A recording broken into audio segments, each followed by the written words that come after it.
Amém, irmãos. Bom dia. Bom dia. Novamente. Que bom ter você com a gente, Rodrigo. Tudo bem? Eu queria te convidar a abrir sua Bíblia lá em Marcos 14. Nós estamos desde março do ano passado numa jornada abençoada através do Evangelho de Marcos. E o texto, estamos agora na reta final, momentos que são importantíssimos, na realidade são momentos que transformaram a história da humanidade.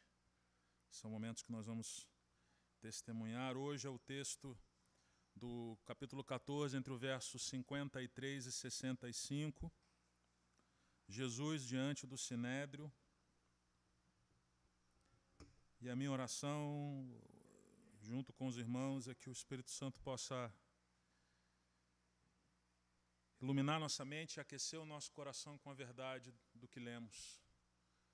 Que o fato de que esse relato aponta para coisas que realmente aconteceram há mais de 2000 anos atrás não seja um impedimento nessa manhã para que a graça do Senhor nos alcance, para que o Espírito Santo nos ilumine e para que nós saiamos daqui amando mais a Jesus, mais dispostos a ser seus discípulos nesse tempo. Amém? Eu queria orar com os irmãos pela palavra e a gente vai fazer a leitura. Senhor, essa é a Tua palavra, nós carecemos completamente de Ti. Ilumina-nos pelo Teu Espírito, pelo poder do Teu Espírito. Revela-nos mais da Tua verdade, mais do Seu amor. Aplica, te pedimos, o poder do Teu Espírito sobre nós, em nossos corações, para que nessa manhã sofismas, mentiras, enganos sejam desfeitos e para que nessa manhã nós saiamos daqui, Senhor, experimentando a libertação efetiva de pensamentos e sentimentos que não provêm do Senhor. Nós oramos por isso, porque onde a Tua palavra ela é pregada, o Teu reino ele é propagado, é expandido, e onde a luz do Teu reino se expande, as trevas elas batem em retirada. Oramos assim, em nome de Jesus. Amém. Verso 53, então, de Marcos 14. E levaram Jesus ao sumo sacerdote, e então se reuniram todos os principais sacerdotes, os anciãos e os escribas. Pedro seguiu Jesus de longe até o interior do pátio do sumo sacerdote e estava sentado entre os servos, aquentando-se ao fogo. E os principais sacerdotes de todos e todo o sinédrio procuravam algum testemunho contra Jesus para o condenar à morte, mas não achavam nada. Pois muitos testemunhavam falsamente contra Jesus, pois os depoimentos não eram coerentes. E levantando-se alguns, testemunharam falsamente, dizendo: nós o ouvimos declarar, eu destruirei esse santuário edificado por mãos humanas, e em 3 dias construirei outro, não por mãos humanas. Nem assim o testemunho deles era coerente. E levantando-se o sumo sacerdote no meio, perguntou a Jesus: você não diz nada em resposta ao que esses depõem contra você? Jesus, porém, guardou silêncio e nada respondeu. O sumo sacerdote tornou a interrogá-lo: você é o Cristo, o Filho do Deus bendito? Jesus respondeu: eu sou. E vocês verão o Filho do Homem sentado à direita do Todo-Poderoso e vindo com as nuvens do céu. O sumo sacerdote, rasgando as suas vestes, disse: por que ainda precisamos de testemunhas? Vocês ouviram a blasfêmia. Qual é o parecer de vocês? E todos o julgaram réu de morte. Alguns começaram a cuspir nele e a cobrir-lhe o rosto, a bater nele e a dizer-lhe: profetize. E os guardas davam-lhe bofetadas. Palavra do Senhor. Amém. A gente, nesse momento, seguimos a narrativa da semana passada, onde Jesus foi apreendido, foi preso num combinado dos líderes religiosos com Judas. E ele então é levado ao sumo sacerdote. Eu queria dividir esse texto em 4 atos para a gente essa manhã. Um primeiro ato que vai do 53 ao 54, depois um outro do 59 ao 55, 60 a 62 e, por último, de 63 a 65.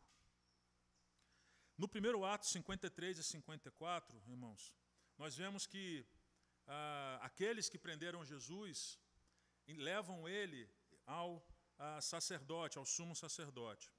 Muito provavelmente aqui eles levam Jesus não direto a Caifás, que era o sumo sacerdote da época, mas a Anás, que era o sogro dele e também tinha sido um sacerdote, um ex-sacerdote. E a gente vai ver que não há nada de... Eles não estavam perdidos no que eles estavam fazendo. Na verdade, o que eles queriam, muito provavelmente, era ganhar tempo. Por que ganhar tempo? Porque um julgamento no Sinédrio, ele não era feito à noite. Havia claramente ali uma situação de exceção. Havia uma corrupção das regras, da lei, para prender. Eles estavam inclinados a matar Jesus. Não importa a justificativa que fosse. Então eles levaram Jesus então a Anás. E lá no Sinédrio, à época, você tinha 72 membros, entre os principais sacerdotes, anciãos e escribas. E uma sentença de morte como essa, como aqueles que queriam matar Jesus, você precisava de pelo menos 23 aprovações. Você precisava de pelo menos um quórum de 23 dos líderes. Por isso eles levaram primeiro a Anás para ganhar tempo e reunir a patota para matar Jesus.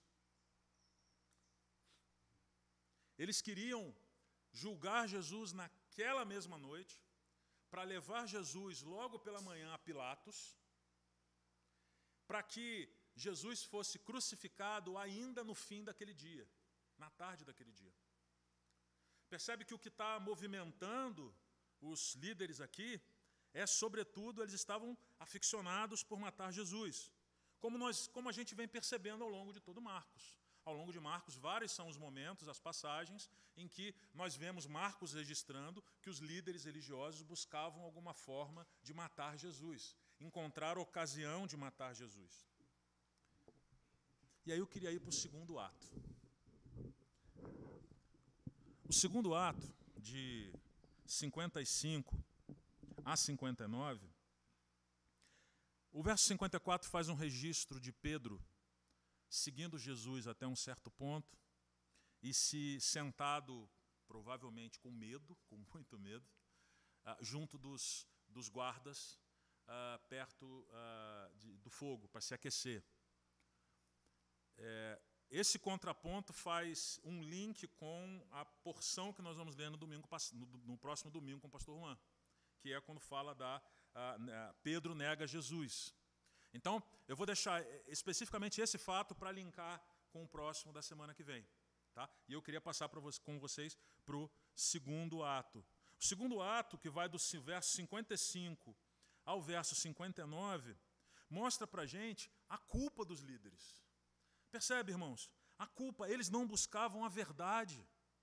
Eles estavam buscando simplesmente um bom pretexto, uma mentira convincente, para acusar Jesus. Para acusar Jesus e declarar Jesus culpado de uma blasfêmia, de uma sentença de morte. Contudo, principalmente o verso 59, diz para a gente que o testemunho deles não eram coerentes. Você precisava de pelo menos 2 testemunhas alinhadas para que isso fosse aceito como um fato a ser julgado. E eles não conseguiam isso. Eles se frustravam com as histórias, porque elas eram consistentes. Até mesmo, os irmãos vão lembrar que nós lemos essa passagem em Marcos, quando Jesus, o verso 58, eu destruirei, nós o ouvimos declarar, quer dizer, o testemunho deles dava conta de que Jesus havia dito que destruiria o santuário e construiria outro em 3 dias. Mas não foi isso que Jesus disse. Jesus, na verdade, diz, como está lá em João 2,19, destruam o templo. Jesus não disse que ele iria destruir o templo. Percebe o que eles fizeram? Eles distorceram os fatos, contaram as suas próprias histórias. Eu sei que falar isso num Brasil em 2021 remete você a políticos que vão, de repente, para o Congresso aprovar leis injustas durante a madrugada. Qualquer semelhança não é mera coincidência. Essa é a corrupção do coração do homem. É a corrupção do coração do homem. Era exatamente assim que os líderes estavam. Eles que eram os líderes religiosos da época. Eles estavam buscando ocasião, através de mentiras, para matar o Filho de Deus. Eles não reconheciam Jesus como o Filho de Deus.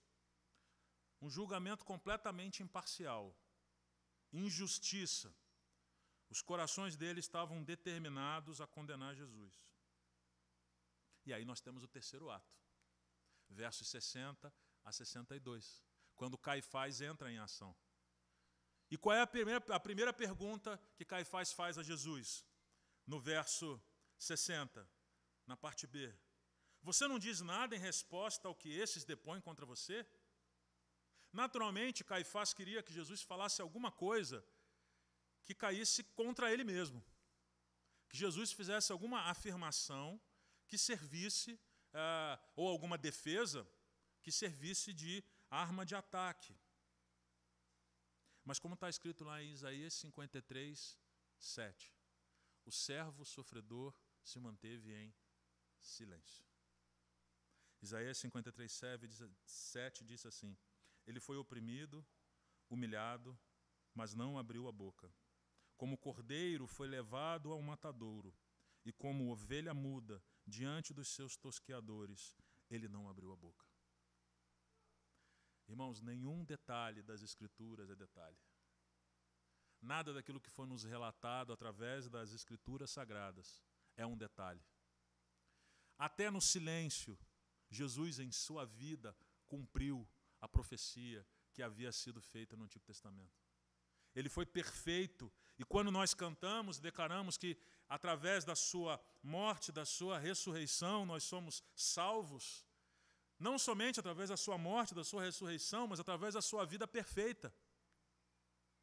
Através da obra de Cristo, ela é completa, ela é perfeita, ele cumpriu o que havia sido dito através dos profetas sobre a vida dele, sobre a vinda do Filho do Homem. Ele se manteve em silêncio. O verso 61 dá conta disso. Jesus, porém, guardou o silêncio e nada respondeu. Caifás não se deu por satisfeito. E aí, num tom de ironia, essa é a expressão que está no original, quando ele, quando fala, tornou a interrogá-lo, isso tem uma pitada de ironia, que eu queria que a gente prestasse atenção. O que é que o sumo sacerdote pergunta a ele? Você é o Cristo, o Filho do Deus bendito? Olha que ironia. Uma das confissões mais perfeitas a respeito de quem era Jesus saiu dos lábios daquele que queria matar Jesus. Você é o Cristo, o Filho do Deus bendito? Isso lembra aquela confissão de Pedro, né? Tu és o Cristo, o Filho do Deus vivo. E essa expressão Deus bendito é importante a gente observar, porque ela não é simplesmente uma redundância, mas esse bendito carrega uma característica de ser Deus. De ser Deus, de ser como Deus. Então, na verdade, o que Caifás está perguntando, você é o Cristo, o Filho do Deus bendito, que também é Deus? A respeito do qual as Escrituras têm falado. E nesse momento a gente vê o segredo messiânico que perseguiu a narrativa de Marcos até então sendo desfeito. Dos lábios do nosso amado Jesus, ele disse, sou. Vocês lembram que em muitas situações em que ele curava, em que ele atendia o povo, ele insistia, não contem, não contem, não falem. Aqui o segredo já não era mais necessário. O segredo findou. Porque Jesus sabia exatamente o que estava esperando ele. Sim, eu sou. Só que Jesus não falou só isso. Jesus complementa. O que é que Jesus fala? Primeiro, e vocês verão o Filho do Homem assentado à direita do Todo-Poderoso. Vamos mastigar um pouco essa declaração de Jesus. E vocês verão o Filho do Homem. Filho do Homem faz referência direta à profecia de Daniel 7. Do Filho do Homem que viria com o poder para governar sobre todas as nações. Era uma declaração de governo, de poderio. Assentado à mão direita, realça a majestade, realça a autoridade, realça a sua filiação divina. Então, sim, eu sou o Cristo, o Filho do Deus bendito. E ele complementa, vindo sobre as nuvens do céu. Aponta diretamente para a parúzia, para a segunda vinda dele. Percebe que o que ele estava no final respondendo a Caifás, que foi a resposta que Caifás ganhou sem pedir, porque ele queria simplesmente ficar na primeira parte da resposta. Sim, eu sou. Mas Jesus volta contra eles dizendo, olha, vocês verão. Por que vocês verão? Vocês podem me matar, mas eu vou voltar. Vocês podem me matar, mas eu vou vencer a morte. Vocês podem me matar, mas vocês não podem me impedir de retornar. Por quê? Porque eu sou o Filho do Homem sobre o qual a Escritura declarou. Ele afirma a sua filiação divina. Jesus afirma que ele é o cumprimento da profecia. Jesus diz, ele se põe no lugar de Deus. E no final, ele diz assim, olha, hoje vocês podem estar me julgando. Hoje sou eu que estou sendo julgado. Mas eu voltarei e julgarei toda a terra. Eu voltarei e julgarei toda a terra. Sobre as nuvens do céu, sim, ele voltará em glória para buscar os seus santos e para julgar os seus inimigos. Era essa a mensagem que Jesus estava passando para Caifás. Caifás atirou onde viu e recebeu aquilo que ele não imaginava. A declaração do nosso amado Jesus, do Senhor dos Senhores, dizendo, hoje eu sou entregue em suas mãos pela vontade do Pai, mas eu passarei pela morte, eu vou vencer a morte e eu vou voltar. E quando eu voltar em glória e majestade, eu vou voltar para julgar vocês. Eu voltarei para julgar. Hoje vocês me julgam, mas eu voltarei. E o quarto ato, que faz menção à reação de Caifás, que era uma reação natural, quando ele queria declarar um sinal de luto, ou de blasfêmia, ou uma sentença de morte, ele rasgava suas vestes. E, no final, o testemunho que eles buscavam não foi entregue a eles, ou não foi produzido por eles através de mentiras. O testemunho que eles buscavam foi dado pelo próprio Jesus, através da declaração da verdade de Deus. Através da declaração de quem ele era, de que ele iria voltar para julgá-los. E todos então declaram ele culpado de morte. A culpa estava clara, porque era uma blasfêmia. Qual era a blasfêmia? Qual foi a blasfêmia? A afirmação que Jesus deu de que ele tinha a autoridade de Deus. Essa foi a blasfêmia. E de que, tendo a autoridade de Deus, ele voltaria para julgar. E voltaria para julgar. Então nós vemos nos versos 65, no verso 65, na verdade, o cumprimento de Isaías 50, verso 6, ou até do texto de Marcos que nós lemos. Zombaram dele, cuspiram nele, açoitaram ele e mataram ele. Sabe, gente, eu sei que vivemos numa época de fast food. Eu sei que vivemos numa época em que, por conta de N distrações ou de um comportamento de distração permanente, nós temos dificuldade de mastigar o que lemos. Mas eu queria chamar a atenção, irmãos, a respeito do que nós estamos vendo aqui.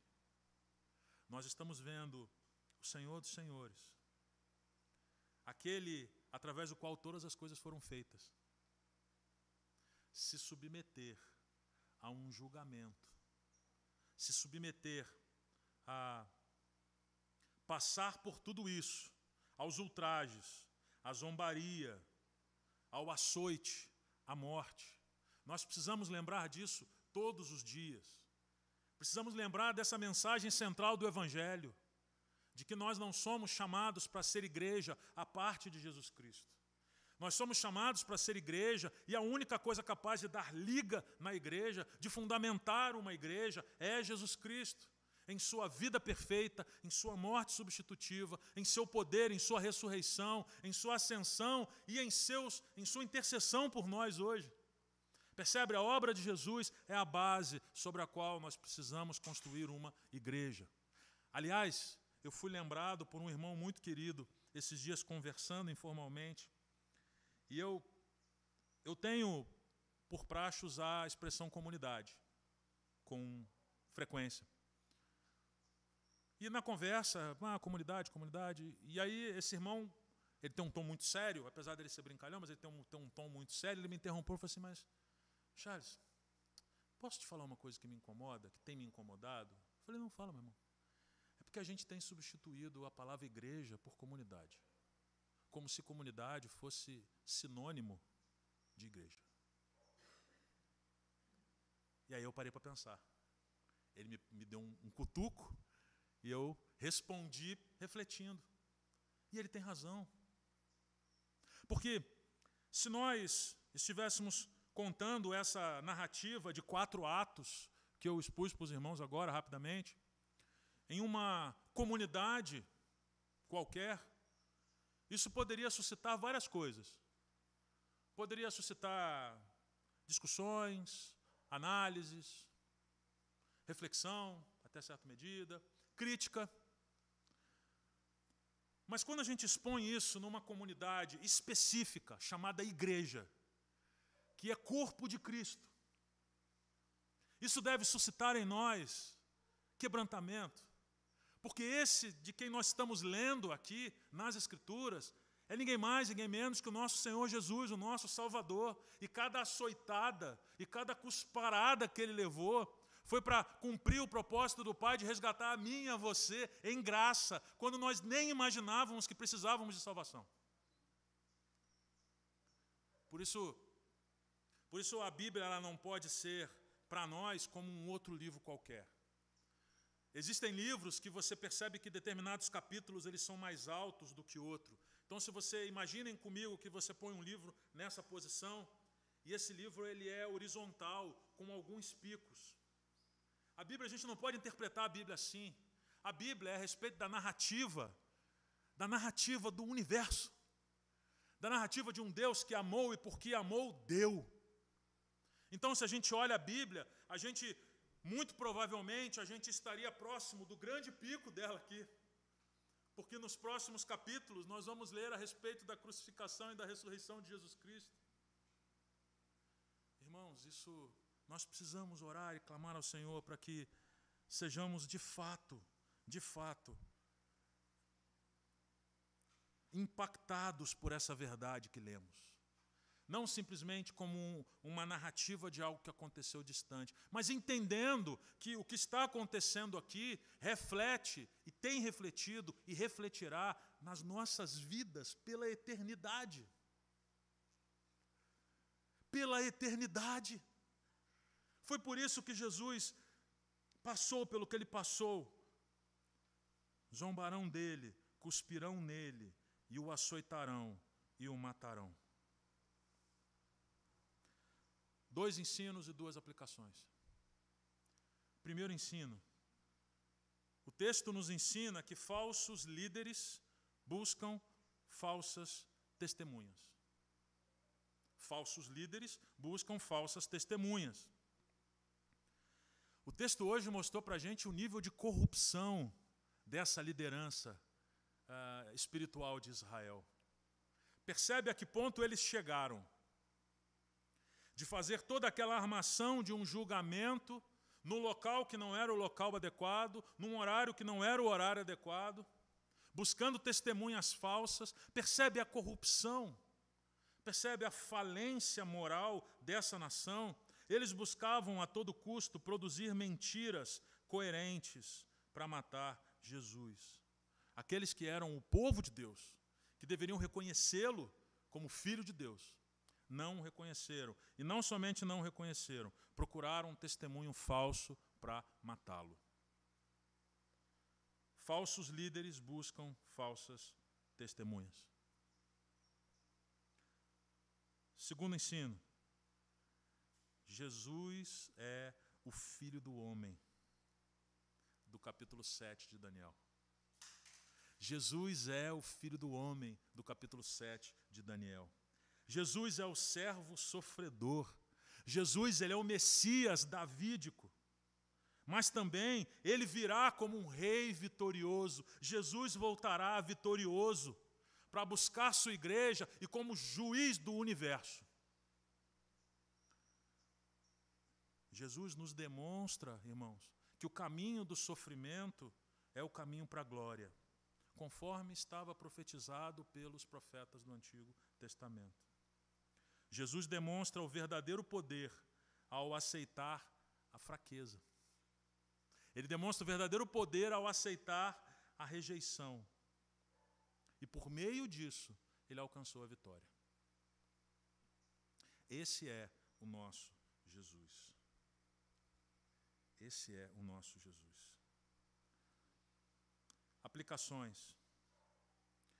Gente, tempos difíceis. Testemunhas falsas surgirão. Testemunhas falsas surgiram contra Jesus. Testemunhas falsas surgirão contra a igreja, contra o corpo dele.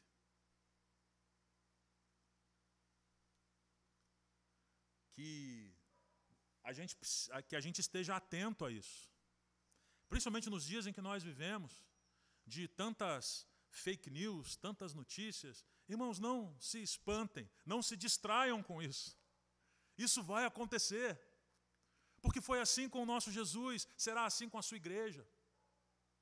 E quando levarem os cristãos, como tem levado muitas vezes à execução, eles levarão por falso testemunho, eles levarão por intrigas. Porque os falsos líderes buscam falsas testemunhas, eles se alimentam de falsas testemunhas. Então, aquiete o seu coração diante do Deus que é Deus. E não se distraia achando que essas coisas elas estão fora do controle ou que nós temos que combatê-las com outros meios. O meio principal através do qual o Senhor nos chamou para combater o falso testemunho é a vida íntegra com Ele.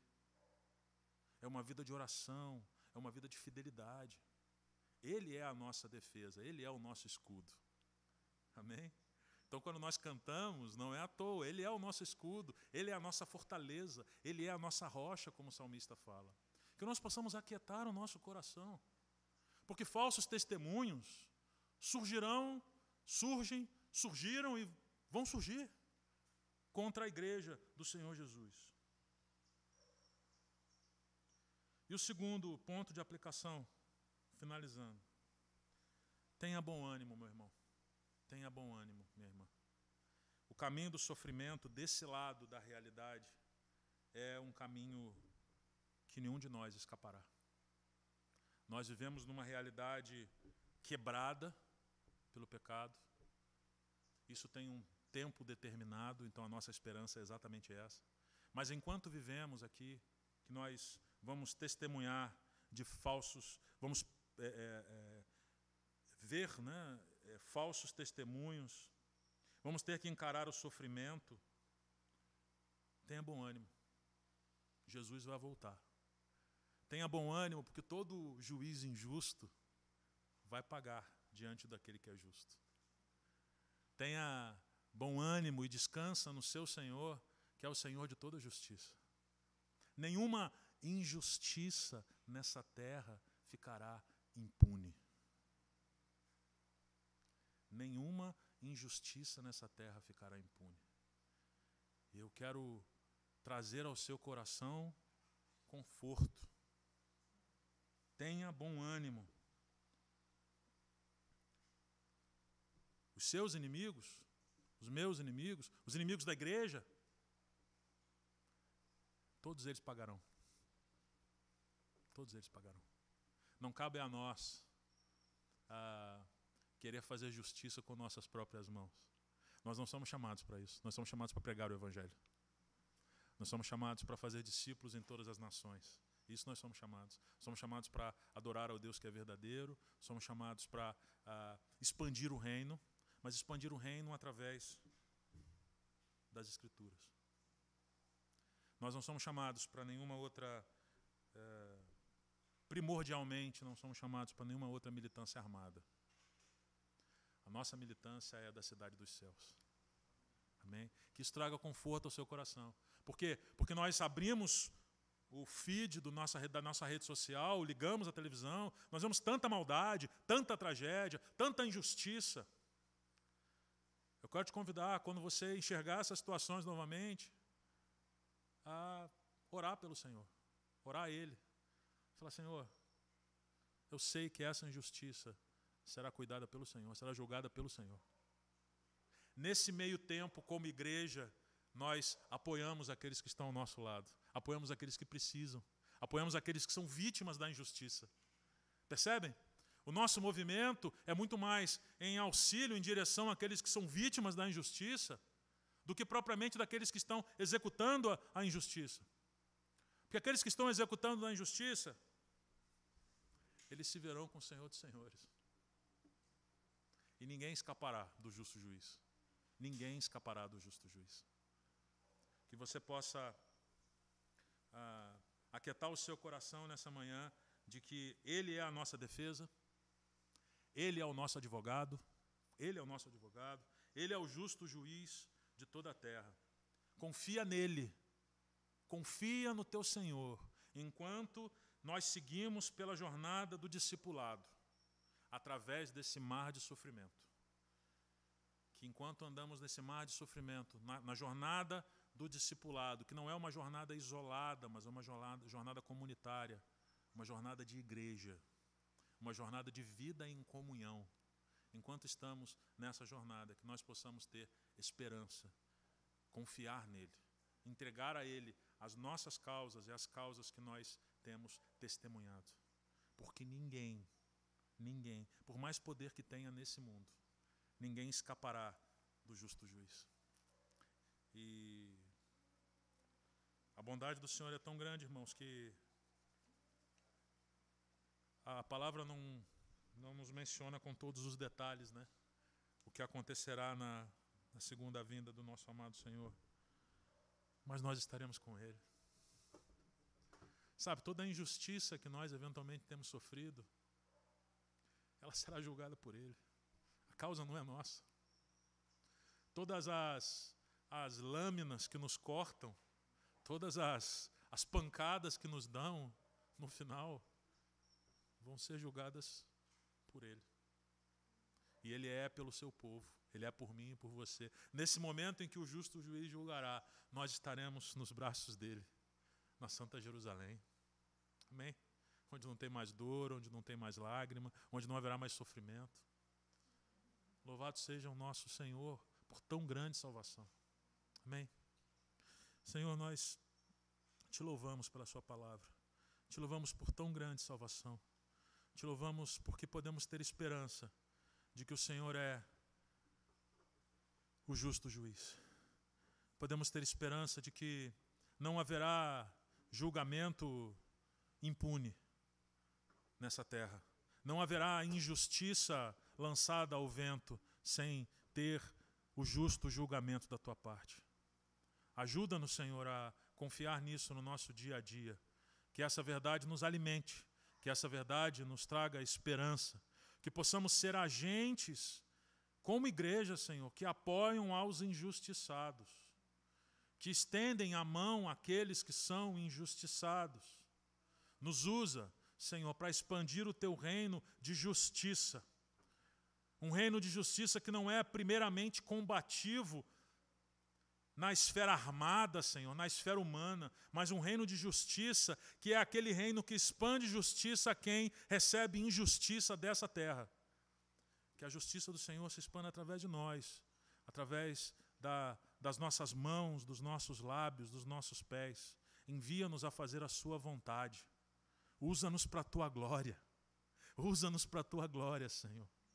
Que possamos, Senhor, estar confiantes e que essa confiança nos leve a viver para além do nosso umbigo, além das nossas próprias necessidades, e que possamos, Senhor, nos entregar como igreja, em igreja, para sermos agentes da tua justiça nessa terra, enquanto o Senhor não volta. Nós te bendizemos e te louvamos, em nome de Jesus.